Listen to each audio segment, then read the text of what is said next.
करोड़ों का कर्ज लेकर मुफ्त की चुनावी रेवड़ियां बांट रहे एमपी, राजस्थान और छत्तीसगढ़। देनदारी में तेलंगाना पहले नंबर पर है। हम आपको ये क्यों कह रहे हैं, आइए आपको बताते हैं। आचार संहिता लगने के बाद मध्य प्रदेश, राजस्थान और छत्तीसगढ़ की सरकार चुनावी मैदान में उतर गई है। वोटरों को लुभाने के लिए अब पार्टियां नए वादे करते हुए दिखाई दे रही हैं, पुरानी घोषणाओं को दोहराती हुई नजर आ रही हैं। रैलियों में मुफ्त बिजली, राशन, फ्री स्कूटी जैसी स्कीमों की पेशकश करके मतदाताओं को आकर्षित किया जा रहा है। ये तीनों राज्य सरकारें ऐसे समय लाखों करोड़ों की घोषणाएं कर रही है जब पिछले 5 साल में इनके ऊपर कर्ज बढ़ा है। तीनों राज्य गहरे वित्तीय कर्ज से जूझ रहे हैं। केंद्रीय वित्त मंत्री निर्मला सीतारमण ने संसद को दी जानकारी के अनुसार राज्यों में कुल बकाया देनदारियां वित्त वर्ष 2019 में 1.9 लाख करोड़ थी, जबकि ये बढ़कर वित्त वर्ष 2023 में बजट अनुमान में 3.66 लाख करोड़ हो गई है। इन 5 सालों के दौरान प्रतिशत के हिसाब से देखते हुए बकाया देनदारियों में सालाना बढ़ोतरी के मामले में तेलंगाना के बाद राजस्थान का नंबर है। सबसे पहले बात राजस्थान की गहलोत सरकार पर लगातार बढ़ रहा कर्ज और नई योजनाओं से मुश्किलें बढ़ रही हैं, उस पर करते हैं। उपलब्ध सरकारी आंकड़ों के मुताबिक चुनावी राज्य राजस्थान की बकाया देनदारियों में सालाना 17.2% की बढ़ोतरी देखी गई है। गहलोत सरकार का मार्च 2019 में कर्ज 3,11,854 करोड़ था, जो मार्च 2023 में बढ़कर 5,37,013 करोड़ तक पहुंच गया है।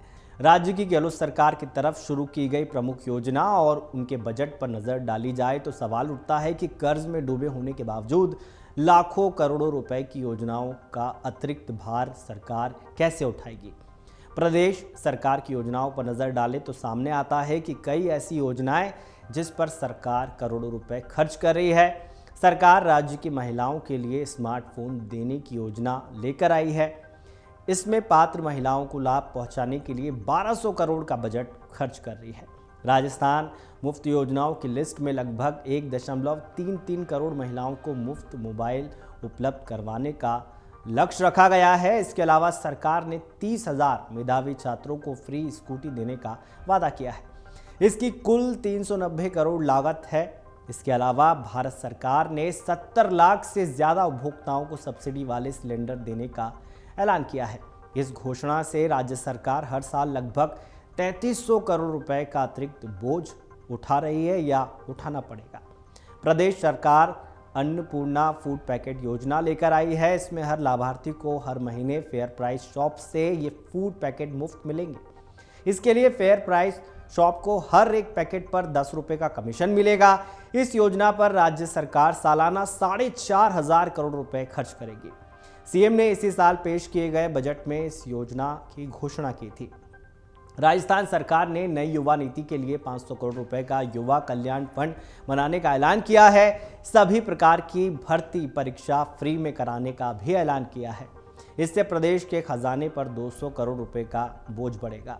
गहलोत सरकार ने 500 रुपए प्रति माह मिलने वाली सामाजिक सुरक्षा पेंशन को बढ़ाकर 1,000 रुपए कर दिया है। खुद सीएम गहलोत ने बताया कि इससे राज्य सरकार पर 12,000 करोड़ रुपए का अतिरिक्त बोझ बढ़ा है। अगर इन सभी योजनाओं के बजट को जोड़कर देखें तो करीब 7,990 करोड़ रुपए बैठ रहा है। अब बात करते हैं मध्य प्रदेश की। एक ही योजना का बजट 8,000 करोड़ रुपए है। राजस्थान के अलावा मध्य प्रदेश सरकार भी नई योजनाओं की घोषणा करने के मामले में पीछे नहीं है। राज्य में चुनावी आचार संहिता लगने से पहले तक सीएम शिवराज सिंह चौहान नई योजनाएं उनकी घोषणा करते नजर आए। इस मामले पर कांग्रेस ने कई बार शिवराज पर निशाना भी साधा, लेकिन पार्टी 2023 के चुनाव में जीत हासिल करने के लिए कदम उठा रही है। मध्य प्रदेश सरकार के वित्तीय हालत पर नजर डालें तो सामने आता है कि प्रदेश का कुल कर्ज 1,83,439 करोड़ रुपए तक बढ़ा है। सरकारी आंकड़े बताते हैं कि मार्च 2019 में मध्य प्रदेश सरकार का कर्ज 1,95,178 करोड़ रुपए था, जो मार्च में 2023 में बढ़कर 3,78,617 करोड़ रुपए तक पहुंच गया। एमपी की शिवराज सरकार की सबसे प्रमुख योजना लाडली बहना स्कीम है। इसके तहत 1.25 करोड़ महिलाओं के बैंक खाते में 1210 करोड़ रुपए राज्य सरकार के खाते में दिए जाएंगे।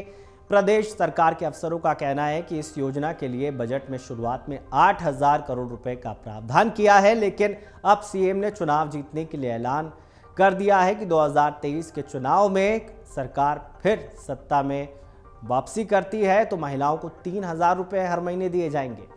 एमपी बीजेपी द्वारा मिली जानकारी के अनुसार सितंबर तक राज्य सरकार ने पिछले 3 महीने में 12.25 करोड़ महिलाओं को लाडली बहना योजना के तहत 3600 करोड़ रुपए दिए हैं। इसके अलावा राज्य ने 11.19 लाख किसानों का ब्याज माफ करने के लिए 2123 करोड़ रुपए खर्च किए और अकेले पिछले 3 महीने में पीएम किसान निधि के तहत 25,000 करोड़ रुपए खर्च किए हैं। हाल ही में सीएम ने रक्षाबंधन से पहले सिलेंडर रिफिलिंग योजना का भी ऐलान किया था। इसमें पीएम उज्ज्वल योजना और मुख्यमंत्री लाडली बहन योजना के सभी लाभार्थियों को 1 सितंबर से हर महीने 450 रुपए में एक घरेलू एलपीजी सिलेंडर मिलेगा। इसके अतिरिक्त बोझ भी राज्य सरकार के कंधे पर ही पड़ेगा। इसके अलावा सीएम ने लाभार्थी को महिलाओं के खाते में रक्षाबंधन के दौरान 250 रुपए शगुन भी भेजा। छत्तीसगढ़ के आंकड़े पर भी नजर डालते हैं। बेरोजगार युवाओं को भत्ता दे रही है सरकार। लोक लुभावन योजनाओं की घोषणा करने के मामले में छत्तीसगढ़ की कांग्रेस सरकार भी पीछे नहीं है। छत्तीसगढ़ में इन 5 सालों में कर्ज में 10.6% का इजाफा देखा गया है। मार्च 2019 में सरकार का कर्ज बढ़कर 68,982 करोड़ रुपए से बढ़कर मार्च 2023 तक 1,18,166 करोड़ रुपए तक पहुंच गया है। मार्च 2023-24 का प्रदेश सरकार का बजट पेश करते हुए प्रदेश के सीएम भूपेश बघेल ने बेरोजगारों को भत्ता देने का ऐलान किया और 2,500 रुपए प्रति माह भत्ता देने का ऐलान किया गया था। इस योजना का लाभ 18 से 35 साल के बेरोजगार युवाओं को मिल रहा है, जिन्होंने 12वीं कक्षा पास की हो और उनके पारिवारिक सालाना आय 2.5 लाख से कम है। इस योजना के लिए सरकार ने 250 करोड़ रुपए का बजट तय किया है, रखा हुआ है। इसके अलावा भूपेश सरकार ने छत्तीसगढ़ ग्रामीण आवास योजना शुरू की है। इस योजना में ग्रामीण लोगों को पक्के घर मुहैया कराए जाएंगे। जो परिवार पीएम आवास योजना के तहत छूट गए थे, उन्हें इस योजना के दायरे में लाया जाएगा। ये योजना पीएम आवास योजना के तर्ज पर शुरू की गई। राज्य सरकार ने इसका बजट 100 करोड़ रुपए का बजट तय किया है।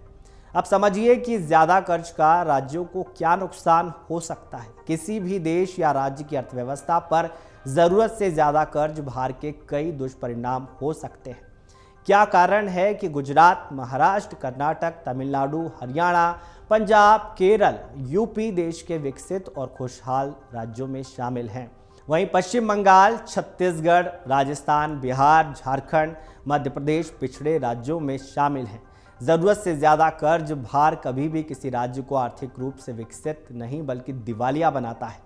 प्रदेश की आर्थिक स्थिति खराब हो सकती है। सरकार को अपने मेंटेनेंस, वेतन, पेंशन, ब्याज आदि के भुगतान के लिए संकट खड़ा हो जाता है। स्कूल, कॉलेज, अस्पताल, सड़क, पानी, बिजली की व्यवस्थाएं ठप हो सकती हैं।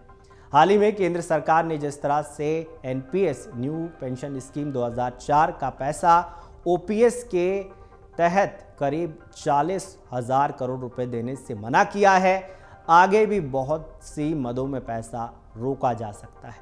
जानकारों का कहना है कि उधार लेकर उसे फिर से फ्री की चीज़ों में बांटा जाएगा तो उस पैसे की वापसी तो कभी होगी ही नहीं। अगले साल फिर सरकार को उधार लेकर छूट राहत का इंतजाम करना पड़ेगा। ये चक्र निरंतर आगे चलता रहेगा। यही दिवालिया होने की तरफ जाने वाला रास्ता होता है।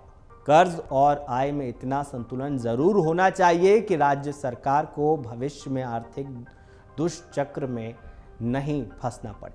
अमर उजाला अब आपके टीवी पर भी। अपने स्मार्ट टीवी पर YouTube पर सर्च करें अमर उजाला, चैनल सब्सक्राइब करें और देखें ताजा खबरें, वो भी HD क्वालिटी में। और हाँ, बेल आइकन दबाना ना भूलें ताकि हर खबर हो आपके घर। अमर उजाला। निष्पक्ष, निर्भीक, निरंतर।